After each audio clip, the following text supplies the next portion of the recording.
Abra sua Bíblia comigo em Lucas, capítulo 12.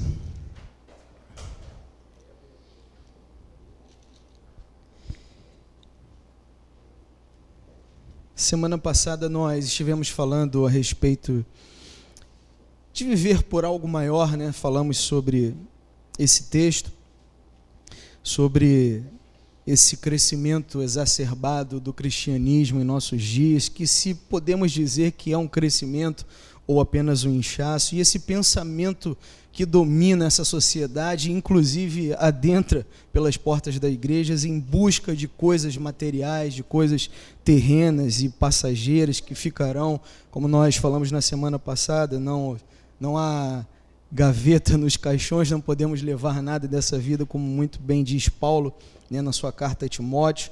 Então, fruto disso, né, carinhosamente, nosso pastor conversou conosco e isso surgiu uma série de mensagens, né, onde estaremos falando sobre, o título é Vivendo por um Propósito Maior, dentro dessa perspectiva bíblica, a respeito desse assunto que nós tratamos na semana passada. Temos aqui um bannerzinho, Vivendo por um Propósito Maior, e nessa manhã eu gostaria de falar com os irmãos a respeito de algo que dificilmente é complicado de lidar. É algo que pode dominar a sua vida, a minha vida, que tem dominado a vida de muitos, e sem perceber, como nós falamos também alguns tempos atrás, em outra série aqui nesse lugar, pode se tornar um Deus também. Então eu gostaria de falar nessa manhã sobre esse título: dinheiro, um bem ou um mal? Mas não, o propósito não é ser, né, consultor financeiro dos irmãos, passar dicas sobre prosperidade. Não, o propósito não é esse. O propósito é nós olharmos pela visão bíblica sobre coisas terrenas, sobre coisas materiais. Qual a perspectiva bíblica, o que Jesus aborda sobre esse tema? Dinheiro, ele é um bem, é um mal, né? Então vamos, nessa perspectiva bíblica, olhar para o texto de Lucas, no capítulo 12, versículo 13 ao 21. Para tanto, convido os irmãos a abrirem sua Bíblia junto comigo. Se porventura você está sem Bíblia, pegue uma carona com a pessoa que está ao seu lado, em nome de Jesus. Diz assim o texto: alguém da multidão lhe disse: Mestre, diz ao meu irmão que divida a herança comigo. Respondeu Jesus: Homem, quem me designou juiz ou árbitro entre vocês? Então lhes disse: Cuidado, fiquem de sobreaviso contra todo tipo de ganância. A vida de um homem não consiste na quantidade dos seus bens. Então lhes contou esta parábola. Que parábola? A terra de certo homem rico produziu muito. Ele pensou consigo mesmo: o que vou fazer? Não tenho onde armazenar minha colheita. Então disse: já sei o que vou fazer. Vou derrubar os meus celeiros e construir outros maiores, e ali guardarei toda a minha safra e todos os meus bens. E direi a mim mesmo: você tem grande quantidade de bens armazenados para muitos anos. Descanse, coma, beba e alegre-se. Versículo 20. Contudo, Deus lhe disse: insensato, esta mesma noite a sua vida lhe será exigida. Então, quem ficará com o que você preparou? Versículo 21. Assim acontece com quem guarda para si riquezas, mas não é rico para com Deus. Vamos orar? Querido Deus, amado Pai, te louvamos, ó Deus, pelo grande privilégio de estarmos nesse lugar juntos, numa só fé, num só propósito, num só espírito, que é ouvir, Senhor, a Tua voz. Fale, ó Deus, aos nossos corações da maneira como o Senhor desejar, pois a voz do homem, Senhor, ela simplesmente pode enxergar aos ouvidos, mas a Tua palavra, a Tua voz, ela é capaz de penetrar no mais íntimo do ser, ó Deus, e provocar mudanças para a glória do Teu santo nome. Por isso, ó Deus, abra os nossos olhos espirituais, que nada, absolutamente nada, Senhor, nos roube a atenção de estarmos voltados a tua palavra nesta manhã. Fala a cada um de nós, é o que nós oramos em nome de Cristo Jesus. Amém e amém. No versículo 13, segundo estudiosos dessa parábola do rico e insensato, era de costume, na época, a lei da divisão de bens, de heranças. Ela estava prevista na lei mosaica. Nós podemos acompanhar isso no livro de Deuteronômio, depois com mais calma em sua casa. E nessas questões de divisões de bens, espólios, né, de inventário, quando havia um impasse, né, entre essa sociedade, nesse contexto, então eram chamados os rabinos da época, né, os mestres, os sábios. E esses rabinos, eles ajudavam essas partes no tocante a como seria feito a divisão da herança, do espólio, desse inventário, assim propriamente dito, se podemos dizer, né, a divisão desses bens, quando havia um impasse nesse quesito de herança, de divisão de bens. E é exatamente o que nós vemos no versículo 13 em diante, né? Alguém da multidão lhe disse: mestre, ou seja, a Jesus, olha, diz a meu irmão que divida a herança comigo. Então nós vemos aqui um problema de herança. Então o Senhor é indagado ou é chamado a talvez interferir, né, nessa causa, interferir nesse problema. É como se esse homem estivesse dizendo: Senhor, olha, interfira nessa questão aí, como é de costume, chamar os mestres, chamar os rabinos para nos ajudar. Então, interfira nessa causa, porque eu estou com um problema nessa divisão da herança. Meu irmão não quer dividir comigo, então eu peço que o Senhor interfira nisso, nessa causa, e me ajude, traga uma solução para isso. E a resposta de Jesus está no versículo 14, se você puder acompanhar comigo. Ele diz assim: respondeu Jesus: homem, quem me designou juiz ou árbitro, o quê? Entre vocês. Ele faz uma pergunta. Jesus responde uma pergunta, né, através dessa indagação. Interessante é que nós vemos que Jesus, ele não oferece conselhos sobre partilhas de bens. Se você pegar a sua Bíblia e fizer um estudo bem apurado, você vai ver que Jesus não entra no mérito da herança. Jesus não entra nessa questão, nesse quesito. Nenhum dos evangelistas citado na Bíblia, não há citação na palavra de Deus de Jesus, nesse caso, perguntando ao homem assim: olha, bem, sim, você está indagando para que eu reparta, né, para que eu interfira na repartição dessa herança, tudo mais, mas o que está para ser dividido? São bens imóveis, bens móveis? Não, nós não vemos Jesus dizer isso. Nós não vemos na Bíblia, nos evangelhos, Jesus adentrando no mérito da herança. Ele diz algo muito além. Ele diz assim: homem, quem me designou juiz ou árbitro entre vocês? Vejam que Jesus, ele muda radicalmente o olhar dele para essa situação que estava acontecendo. Aí no versículo 15, na continuidade, né, após Jesus dar essa resposta para essa pessoa, Jesus, ele diz: então lhes disse, o que ele disse? Cuidado, fiquem de sobreaviso contra todo tipo de ganância. Por quê? A vida de um homem não consiste na quantidade dos seus bens. Jesus estava dizendo que a riqueza de uma pessoa não consistia na abundância dos bens que ela possui. Há uma palavra aqui muito interessante utilizada por Jesus nesse texto, que salta aos olhos, chamada ganância. Interessante. Parece que Jesus está falando de outra coisa, né? Estão falando aqui de divisão de espólios, de herança, né? De brigas entre a família. E Jesus fala de algo, parece que totalmente controvertido, mas não. Há um fundamento para Jesus citar essa palavra.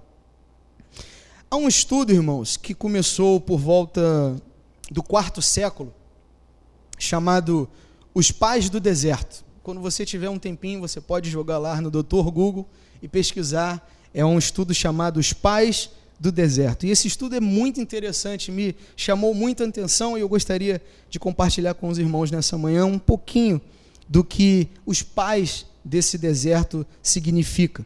Os pais do deserto eram um grupo de homens piedosos, um grupo de homens que serviam a Deus, eram tementes ao Senhor, e eles se retiraram da vida da sociedade, né, e foram para lugares desertos, para ali dedicar a sua vida à oração, né, à santificação, ao estudo apurado da palavra do Senhor, para se aproximarem mais de Deus, ter uma vida de comunhão com o Senhor. E um desses homens, a qual é intitulado esse estudo, Os Pais do Deserto, ele chama-se Evagrio Pânticos. Era um monge cristão, e ao estudar no profundo a palavra de Deus, ele começa a perceber que existem pontos cruciais em sociedade, na vida do ser humano, que contradiz totalmente aos ensinamentos da palavra de Deus. Então, Evagrio Pânticos, ele começa a perceber que esses pontos, né, nós já ouvimos falar sobre os 7 pecados capitais, né? Mais tarde o Papa Gregório popularizou isso, e todos nós conhecemos como os 7 pecados capitais, mas Evagrio Pânticos, ele já percebeu isso, e não 7 simplesmente pecados, mas 9, né? Eu não vou citar todos porque nós precisaríamos de muito tempo, mas ele percebe 9 atitudes do ser humano que contradiz a palavra do Senhor e que impede, de fato, o ser humano em ser semelhante a esse Deus.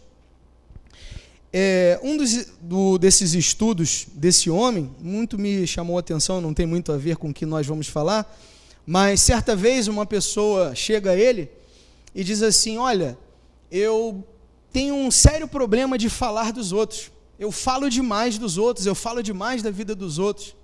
E este homem, né, buscando ali a sabedoria de Deus, buscando uma vida de consagração, de retidão, ele tem uma ideia, ele pensa assim, bem, ele vê uma pedra, vista uma pedrinha no chão, ele pega aquela pedra, ele a limpa e diz para essa pessoa: olha, faça o seguinte, você vai colocar essa pedra em sua boca, e ao acordar, você coloque essa pedra na sua boca. E você só vai retirar essa pedra da sua boca quando você for dormir. E essa pessoa indagou a ele: mas, peraí, se eu ficar com essa pedra na boca, quando eu for falar, ela vai ferir a minha boca, ela vai machucar os meus lábios, né, a minha boca internamente. E este homem vira para essa pessoa e diz: é exatamente o que acontece ao coração de Deus. Cada palavra maldizente que você profere também fere o coração de Deus. Esse homem, ele observa, por exemplo, nas bem-aventuranças, né? Todos nós conhecemos Mateus capítulo 5. A 5ª bem-aventurança, não sei quem se recorda, mas fala sobre os misericordiosos, né? E aqui há 2 palavras originárias do latim. Por exemplo, misericórdia, vamos subdividi-la. Há uma palavra da origem do latim, misere, né? Misere, que é miséria ou falta de alguma coisa ou necessidade, e cordes, que vem da palavra coração. Por isso, quando nós nos referimos ao coração, falamos cardiologista, cardiopatia. Então, essa palavra misericórdia, ela tem uma origem, né, da palavra latina, onde subdividimos misere, que é miséria, e cordes, referente ao coração. Então, misericórdia, o que podemos definir como misericórdia nessa manhã? Misericórdia é um mover do coração para aquilo ou para aquele que está em necessidade. A pessoa misericordiosa é aquela cujo coração se move de forma voluntária, né, voluntariamente, apesar, né, de muitas das vezes ter essa voluntariedade em seu coração, em favor daquele que sofre, ou em favor daquele que necessita de algo ou de alguma coisa. E Jesus, ele entra aqui no meio de um problema de família, um problema de divisão de espólios, de divisão de bens. Há uma questão aqui real, concreta, né? E Jesus é suscitado nessa questão de herança. Mas Jesus, de uma forma totalmente diversa, ele não diz o que deveria ficar com um ou com outro, ele diz, olha, você fica com a casa, e você fica com os jumentos, você fica com isso, e você fica com aquilo. Não, Jesus diz algo muito maior. Ele diz, olha, quem me designou o juiz, o árbitro entre vocês? E eu digo mais, ele diz, olha, cuidado, fiquem de sobreaviso, fiquem alertas. De quê? Contra todo tipo de ganância, de avareza. Porque a vida de um homem não consiste na quantidade dos bens que possui. Jesus diz assim, cuidado para esses irmãos, para essa pessoa, cuidado entre essa relação de vocês, porque existe algo por detrás que vocês não estão percebendo, que quer dominar o coração de vocês, chamado ganância. Fiquem sobre aviso, cuidado, porque a ganância é sutil, extremamente sutil, ela pode dominar a sua vida, dominar o seu coração. Então Jesus está dizendo, olha, fiquem atentos contra todo tipo de ganância, de avareza, de sentimentos que de forma sutil pode dominar a vida de vocês. Irmãos, e nessa manhã falando sinceramente, qual o tipo de pessoa gananciosa ou avarenta que pode ser misericordiosa? Você conhece alguém? Não existe. O avarento e o ganancioso, ele jamais vai ser misericordioso. Isso me faz até lembrar de uma história, até engraçada. Diz que o homem estava bem arrumado, passando, né, no centro da cidade, com a sua maleta, falando ao celular, e ele avista uma pessoa em necessidade pedindo esmolas. E aquele homem muito ocupado, talvez um grande empresário, não sei, ele passa correndo, né, e ele avista a insistência daquele homem necessitado pedindo esmolas, e isso faz com que aquele homem importante pare. E ele abre a sua mala, né, pega um negócio e fala assim, toma aqui para você tomar um guaraná. E quando aquele homem pega, são 3 pedras de gelo. Então, quer dizer, o ganancioso, o avarento, irmãos, ele jamais vai ser misericordioso. Ele não tem como, nós não vamos... você pode perceber, a ganância ou a avareza, não é simplesmente a gente ter uma ideia, né? E é bom que a gente desmistifique isso da nossa vida. Geralmente a gente pensa, bem, o avarento é aquele que, pão duro, não gasta dinheiro, né? Ganancioso. Não, o avarento ou o ganancioso não é simplesmente aquele que não gasta.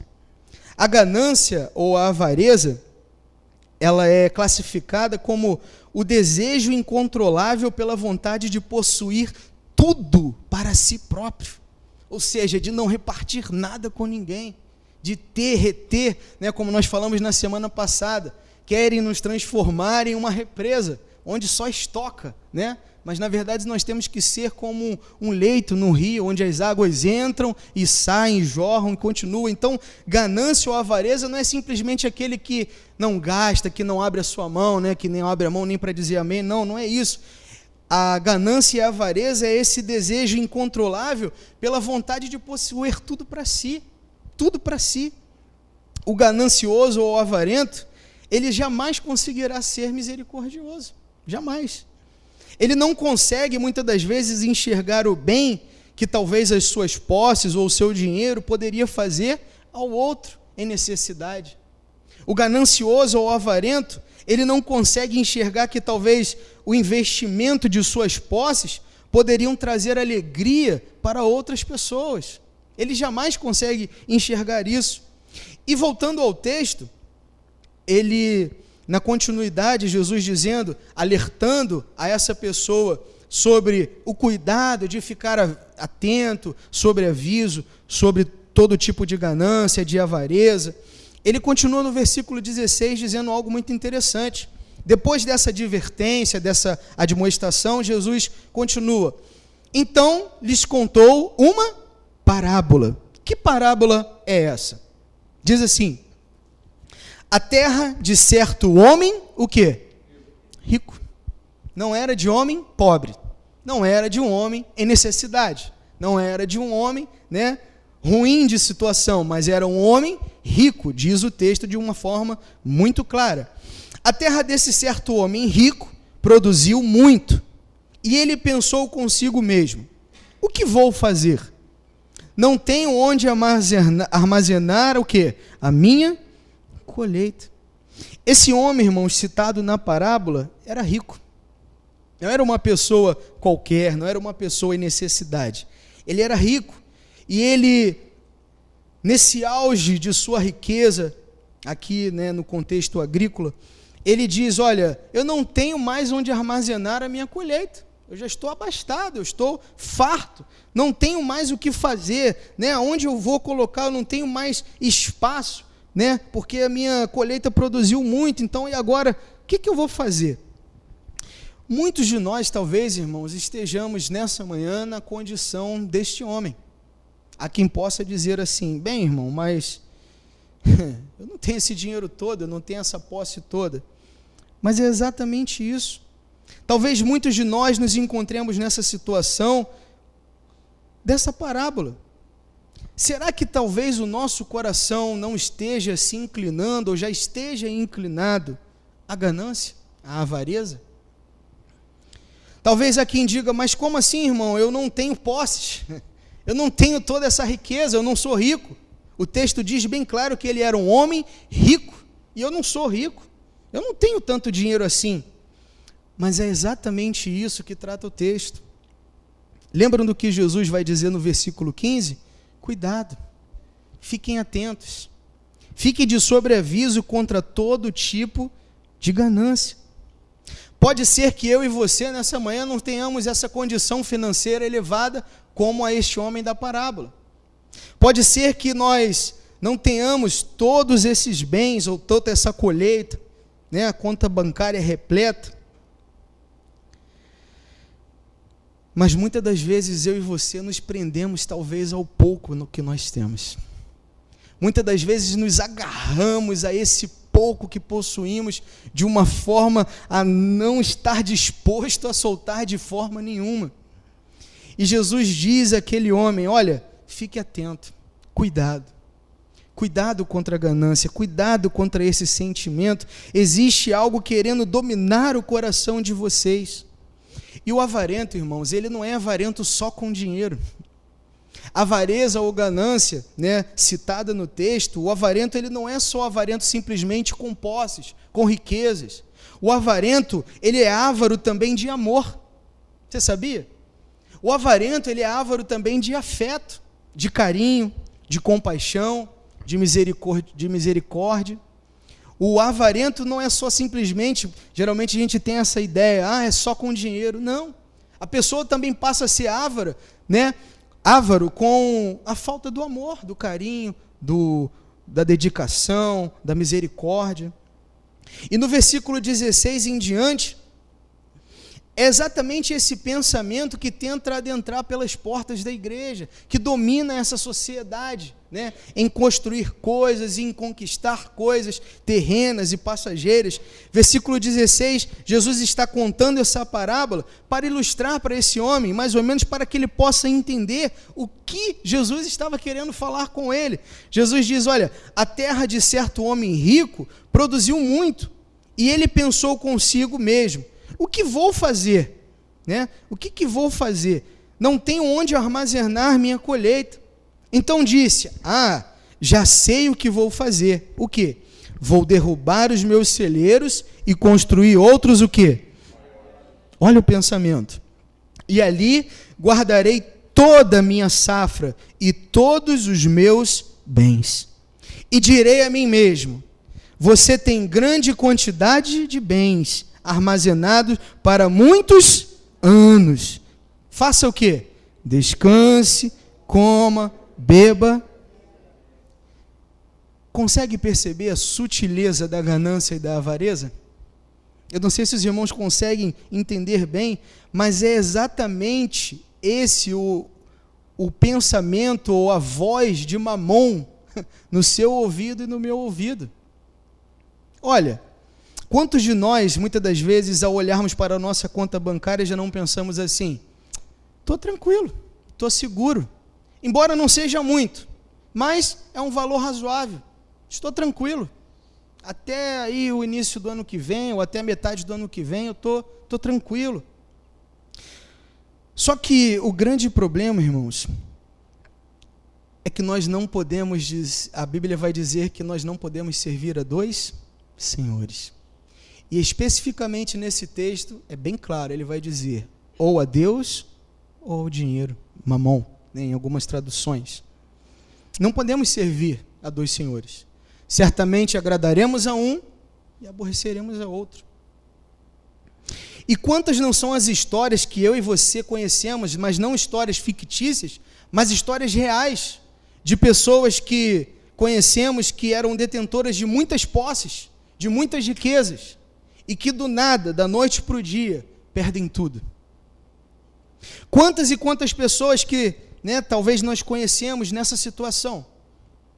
Quantas e quantas pessoas que possuem talvez muito pouco, mas o que possuem é capaz de possuí-las, de dominá-las. Quantas? Versículo 19 diz assim, esse homem pensa e diz a si mesmo, você já tem grande quantidade de bens armazenados para muitos anos. Não esquenta a sua cabeça, não se preocupe. Descanse, coma, beba e alegre-se. Fique tranquilo. Você tem grande quantidade de bens armazenados aí para muito tempo. Fique tranquilo. E trazendo para o tempo que se diz hoje, irmãos, seria o mesmo que pensar assim, se fôssemos nós nessa ilustração, talvez a gente pensaria assim, minha conta bancária está tranquila, tenho uma boa conta bancária, eu comprei uma bela casa, estou tranquilo, eu tenho um bom carro, posso me locomover para onde quero, lá debaixo do meu colchão eu tenho as minhas reservas, tem gente que ainda faz isso, né? Não aconselho não, irmãos. Não está valendo muito a pena também colocar no banco, mas no colchão fica complicado. Mas tem gente que faz isso ainda hoje, bota lá as economias lá no colchão, debaixo do colchão e pensa assim, estou tranquilo, se acontecer alguma coisa, tem aqui debaixo do meu colchão esse dinheirinho aqui, tenho as minhas reservas. Quantos não pensam, eu tenho um bom emprego, tenho uma estabilidade financeira, então estou tranquilo. Do que mais eu vou precisar? Minha conta bancária está boa, tenho um bom carro, tenho uma boa casa, estou tranquilo. Preciso mais de quê? É o que esse homem estava pensando. Olha, já tenho grande quantidade de bens armazenados, faça o seguinte, descansa, coma, beba e fica alegre. Só que nessa parábola vão abrir-se as cortinas e vai aparecer um cenário que está por detrás de tudo isso. No versículo 20 diz assim, descortinando esta parábola, abrindo agora o cenário, diz o versículo 20, contudo, Deus lhe disse, insensato, esta mesma noite a sua vida lhe será exigida. Então, quem ficará com o que você preparou? E eu pergunto aos irmãos nessa manhã, no que consistia a insensatez desse homem? Os irmãos conseguem perceber?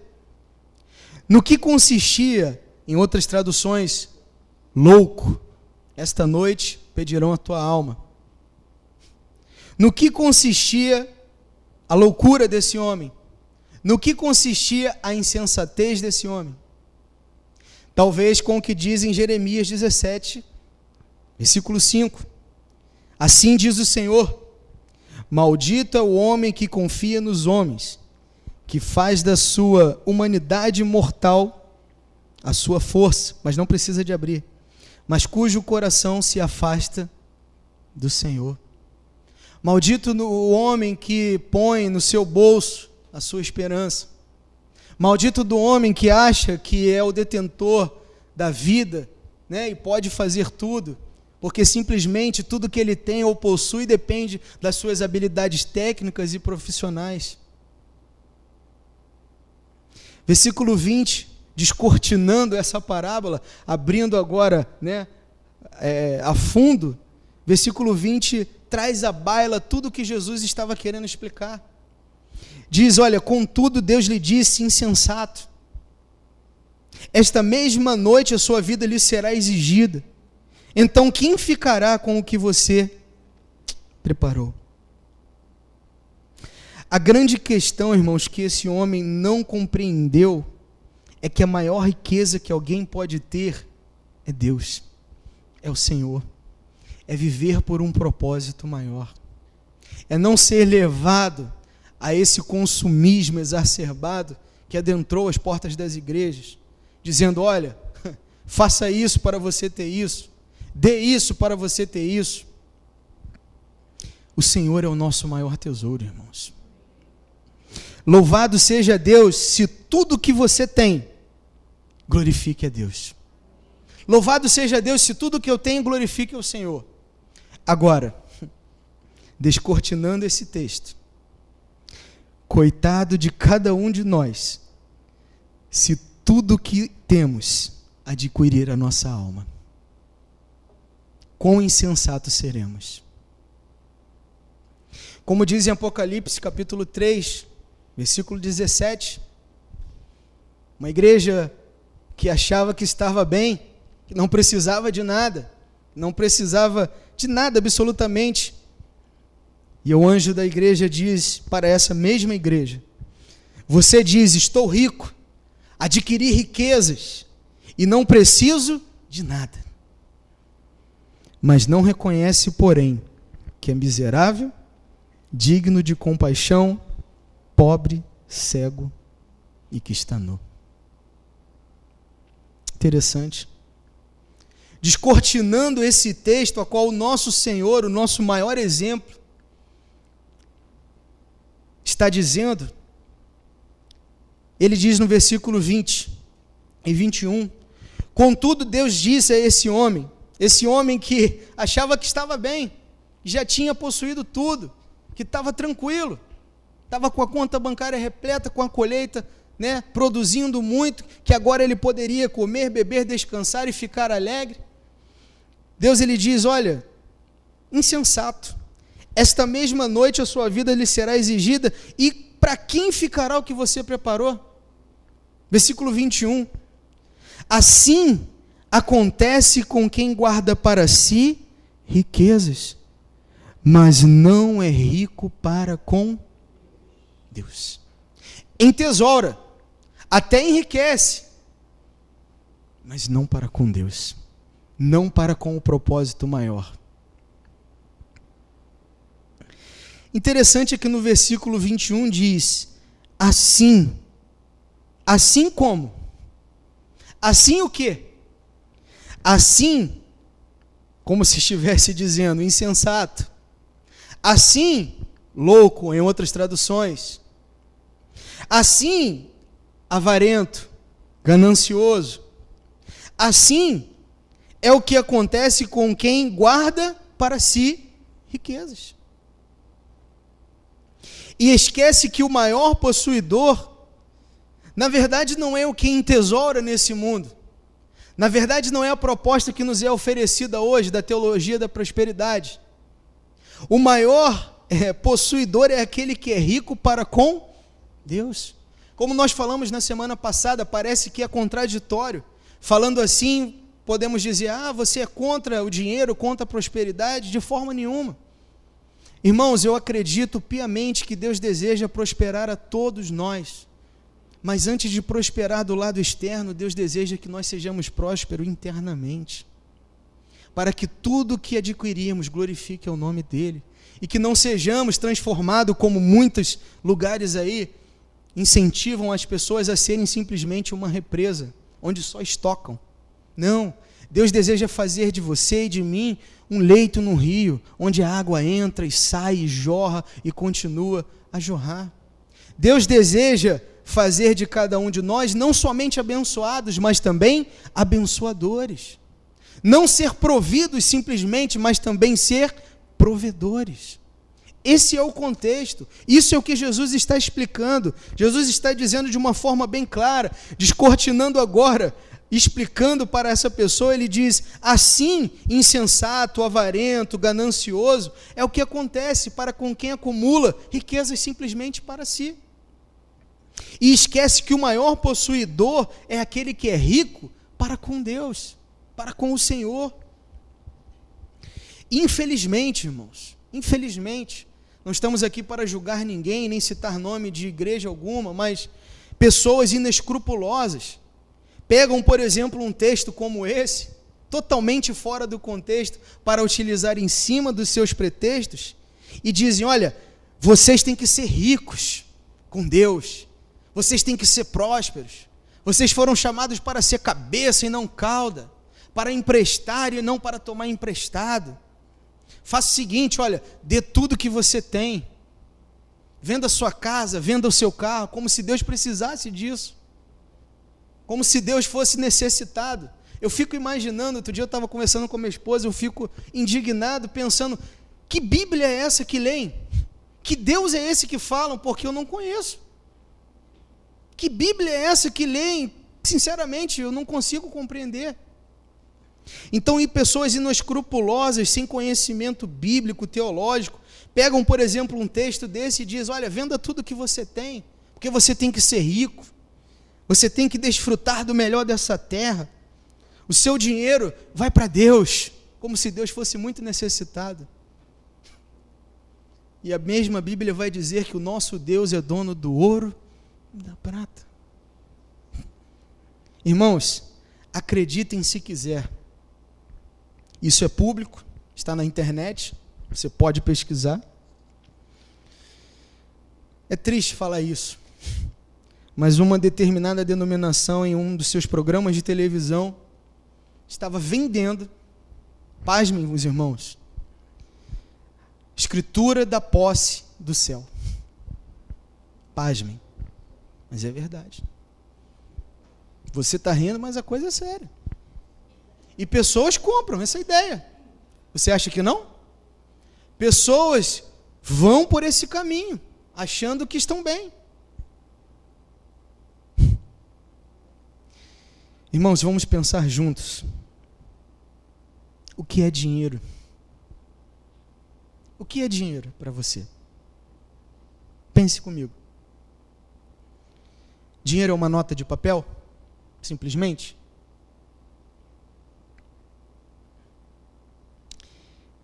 Dinheiro só é o que é, porque em algum momento determinado da história, resolveram dar a isso, ao papel, à nota, à moeda, o poder de dar valia a objetos e a coisas.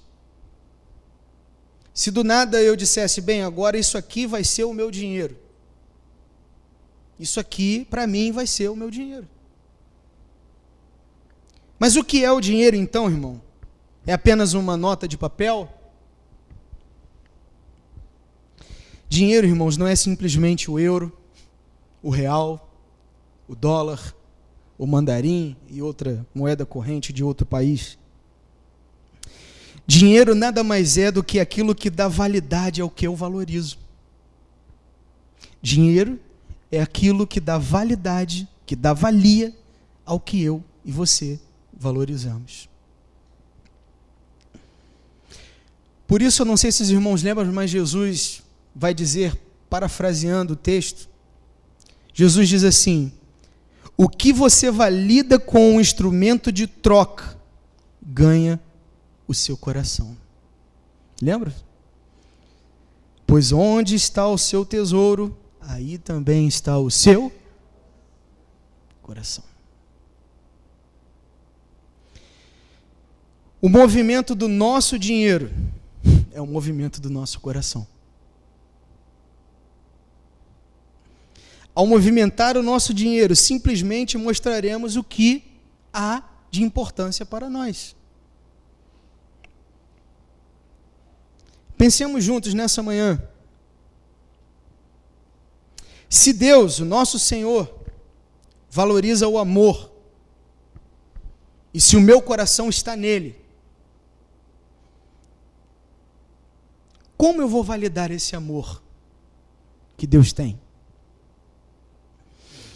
Será necessário esse amor tomar uma forma, um sentido. E talvez esse amor, por exemplo, poderá ser manifesto por um ato de misericórdia. Esse amor, por exemplo, poderá tomar uma forma em um gesto de solidariedade, de compaixão. Pode ser uma forma de oferecer um prato de comida a quem dele necessita. Então, irmãos, dinheiro é aquilo que dá validade ao que nós valorizamos. E o nosso Senhor Jesus, ele vai dizer no versículo 15, cuidado, tendo muito ou pouco, principalmente quem tem muito, mas também ao que tem pouco, tendo muito ou pouco, sendo abastado ou não, cuidado. Fiquem de sobreaviso contra todo tipo de ganância. Por quê? Porque ela é sutil. Ela pode dominar a sua vida, ela pode dominar o seu coração. Jesus está dizendo, cuidado. A vida de um homem não consiste na quantidade dos seus bens. E lá no versículo 21, ele vai dizer, assim acontece com quem guarda para si riquezas, mas não é rico para com Deus. O problema maior, irmãos, não é o que temos ou possuímos. O grande problema é se o que temos ou possuímos, talvez já nos possuiu. Essa é a questão. Esse é o problema. E o Senhor nos ensina, através desta parábola, através desta passagem, que a nossa vida deve consistir por um propósito maior, irmãos. Nada contra a trabalhar e o fruto do seu trabalho conquistar aquilo que lhe devido, ser abençoado por Deus, ser próspero. Mas antes de ser próspero externamente, Deus deseja que eu e você sejamos prósperos por dentro. Que não acumulemos riquezas nesse mundo onde somos peregrinos e forasteiros. Tudo vai ficar por aí. Paulo vai dizer, nada podemos levar dessa vida. Eclesiastes vai dizer, olha, você saiu nu do ventre da sua mãe e você vai voltar ao pó da terra e você não vai poder levar nada e todo o trabalho, o seu esforço vai ficar tudo aí. E Jesus nos diz, o insensato, o avarento, o ganancioso, ele pensa simplesmente em acumular para si. Ele não consegue enxergar que ele deve ser muito mais rico, é para com Deus. O desejo do meu coração, irmãos, é que o nosso Senhor e Salvador Jesus Cristo possa abrir a nossa mente, possa falar ao nosso coração, que nesta vida nós temos um propósito por algo maior e não por algo menor. Que Deus nos abençoe nessa manhã, rica e abundantemente. Vamos orar? Convido você a fechar os seus olhos, curvar a sua cabeça. Querido Deus, amado Pai, nós te louvamos, Senhor, pelo privilégio de estarmos em Tua presença e de compartilharmos, ó Deus, a Tua palavra nesta manhã.